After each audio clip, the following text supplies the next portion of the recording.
Hello everyone and welcome to another one of my videos in my series of reforming the Pagan Faiths of Crusader Kings 2.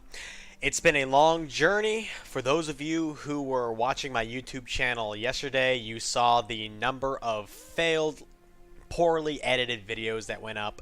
That is my fault.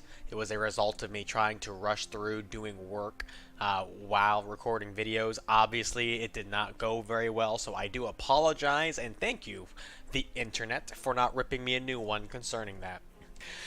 Well, today is the day, everyone. The launch of Holy Fury.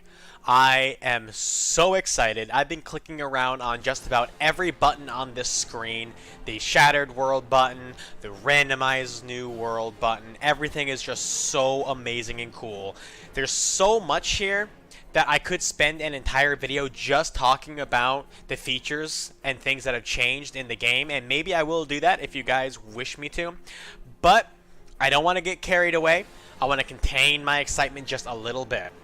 So I will fully admit that I have spent the last 8 hours already playing 2 games. Sorry.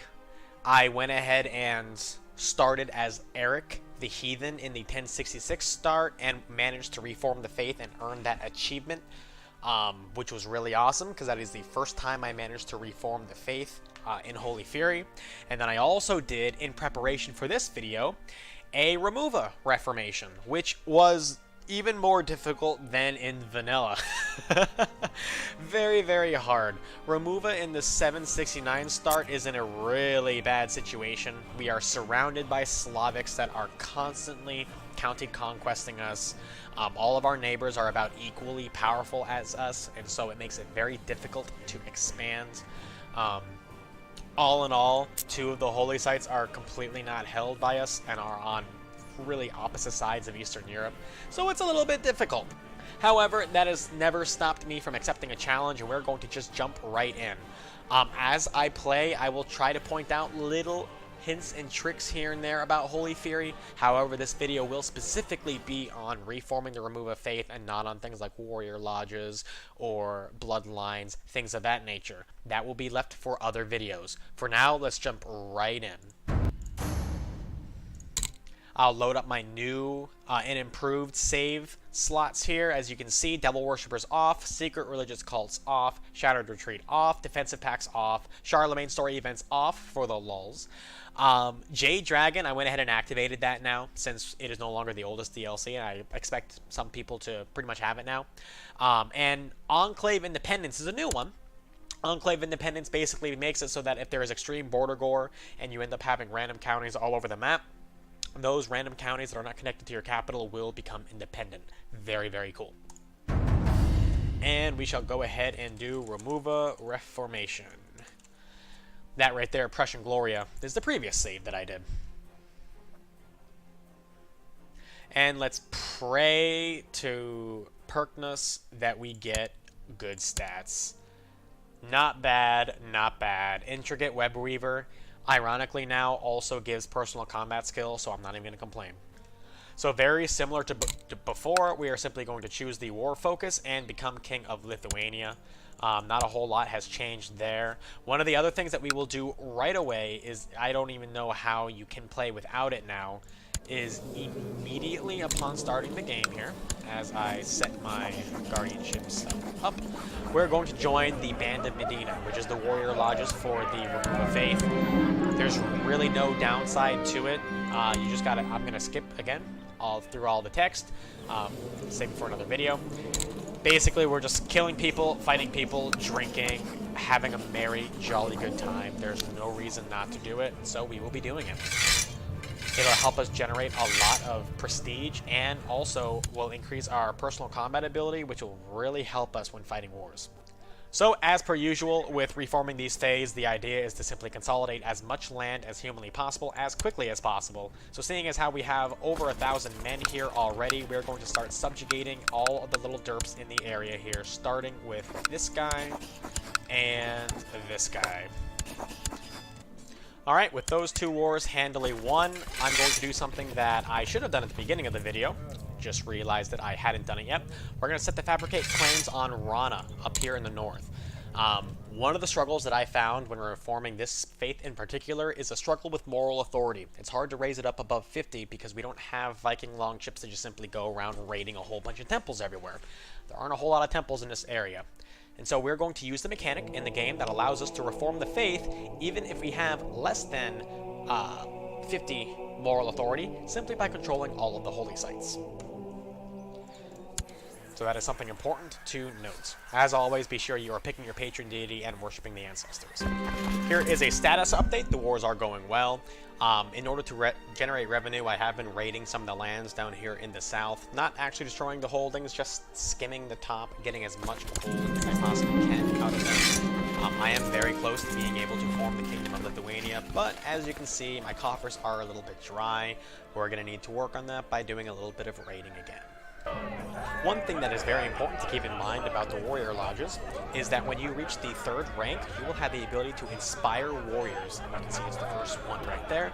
It says that it allows you to right-click on your holdings and immediately refill the garrison. This is extremely powerful because if you are in the middle of a war and you lose most of your men, you will be able to right-click on your main holdings or whichever ones provide the most men and inspire warriors, costing you 150 renown and immediately giving you the entire levy back. That is crazy, and that is one of the things that will help replace the fact that you no longer have access to the click and get 2,500 men for free button. Alright, we are handily winning these wars, consolidating the entire Kingdom of Lithuania. Unfortunately, I have not popped the claim yet, so we're just going to keep our fingers crossed and continue hoping that we get it soon. In the meantime, one thing that we can do is make sure that we start progressing towards the east into Bryansk, which is the holy site that we need. So once we consolidate this region up here and we're able to call on a large number of vassals, we will be wanting to do that very shortly after. While you're winning these wars, be sure to be giving out as many titles to your vassals as possible. They are going to be very angry with you for having subjugated them. One of the things that you can do, obviously, is to give them seats on your council, as well as make use of the new sway and antagonize abilities. Not antagonize, obviously. We want to raise their opinion. What this does, swaying, is it essentially lets you focus on an individual character to either slowly increase or decrease your relationship with them.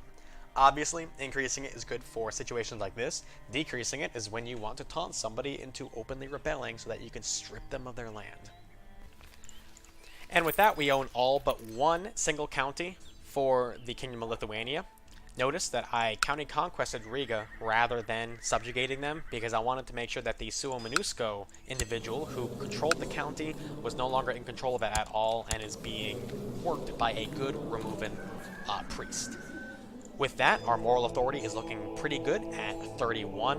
Unfortunately, our claim over here in Rana has yet to pop, which is very concerning for me, which means we're going to have to start conquering over through Pomerania and into... where is it? Bryansk. Oh, also, bonus points for forming the kingdom. Yay! Now that we have formed the kingdom, we can begin handing the titles back out to people who want them. This will help keep them in line. So let's just look for any vassals who are angry at us, like this guy right here. He controls this duchy down over here. We'll just give him the duchy that he wants, because it really does not matter to us all that much, and suddenly he is happy again. It's exactly what we want to see.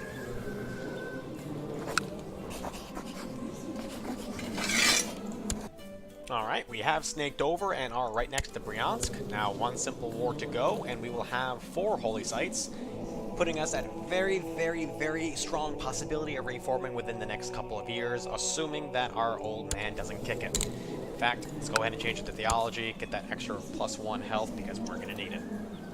And with that simple war over, we are now in control of all of the holy sites that we need to reform the faith, +1. Our moral authority is extremely high, 3 more county conquests, and we will have the day. Alright everyone, and with the conclusion to this war, we are going to see that gloriously wonderful button. But that button is a whole lot better than it was before. Because I love you guys so much, I'm going to give you a very brief overview of what the new Reformation screen is. Look at this, it is absolutely beautiful. It does give a default for what it would like your faith to be. as far as your nature, your doctrine, and your leadership goes. So just to briefly go over it, because I'll probably do a whole video on this, the nature of your faith is whether it is peaceful, defensive, or warmongering, essentially. The doctrines talk about what it actually teaches, things like divine marriage, which allows that glorious close kin marriage, all the way down to, so far, my personal favorite, bloodthirsty gods. And then finally, how the leadership is done. Are you going to be like the Filker or the Caliph, temporal, hierocratic like the Pope, or autonomous like the Orthodox? Just for a little bit of interesting flavor, we're going to go ahead and go, I don't know, warmongering. We'll go for, let's see here, Enatic Council, because I actually had a lot of fun playing as the female ruler, and in all honesty, the Baltic female portraits are the most attractive portraits in this entire game, bar none. You can't even argue about it. Beautiful. Animistic, because that just sounds cool, and we'll go with a Pagan Pope. The Romuva Reformation. Done. And then we can ask our new Romuva Pope for some awesome things like request claims, request divorce, excommunication, and of course request invasion. Which, that is actually really cool. Alright guys, that is it for this video. Please let me know what you would like to see next. In all honesty, I already know what I'm going to do next. We're returning to my personal favorite Pagan Faith in the game, and I'm going to go ahead and do a playthrough with that. Being the sons of one of the best characters in all of history. But I would also love to know what you guys want. Let me know in the comment section below what kind of video you want me to do next, or even what kind of series you want me to do. Would you like me to do a Shattered World, Random New World, or just a traditional playthrough? Maybe the revival of an old, pretty awesome religion? Let me know in the comment section below. Alright guys, thank you very much and hope to talk to you later. Bye-bye.